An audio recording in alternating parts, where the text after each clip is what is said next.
The thing about Boy Meets World that stands out the most about it is the idea that this was kind of a rare show for its time, in the sense that the way that it was able to be both just a regular sitcom but also a full-blown like drama comedy. It didn't start out that way. In the first season or two, the show was just a comedy with some dramatic episodes sprinkled throughout. By the time you got, I don't know, I'd say like maybe to the fourth season, it had shifted to being like a full-blown comedy drama, a dramedy. You definitely, it's not something you've seen a lot before. You know, there are some shows like this, like maybe you could say All in the Family was a bit of a drama comedy before it. But usually sitcoms will be sitcoms and dramas will be dramas.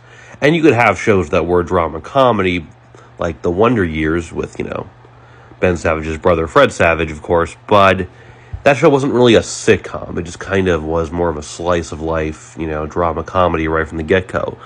But Boy Meets World was kind of interesting in the way it's like, starts off a sitcom, and it's like, why don't we try to tackle more serious issues and do that as a drama comedy? For years before, they had the concept of like the very special episode where you would, have a silly goofy sitcom, and then like once or twice they would just break from that formula and do an episode that was like really heavy and serious, dealing with topics that might not even usually be considered appropriate for the target audience, but was allowed kind of for like the purpose of educating. And that's another thing, was educating. Like Boy Meets World wasn't like necessarily about educating. Like there are things you can learn from it. There's a lot of good life lessons, but it's not educating in the general sense. It's more about telling stories, developing the characters, and there's a lot of good ones.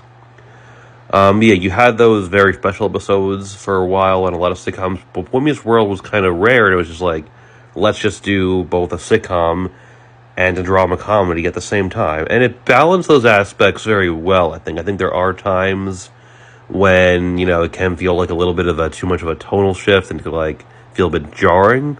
For the most part, I think it balanced that aspect, even having kind of the sillier, goofy comedy up against sometimes the very heavy drama. They were kind of able to make it work.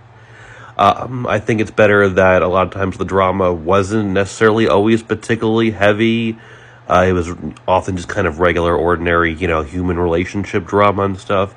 But they could get into some serious topics like, alcohol abuse and like, death and stuff like that. And you know what?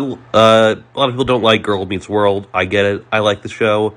But it did a similar thing for Disney Channel. There was nothing like that really on Disney Channel before.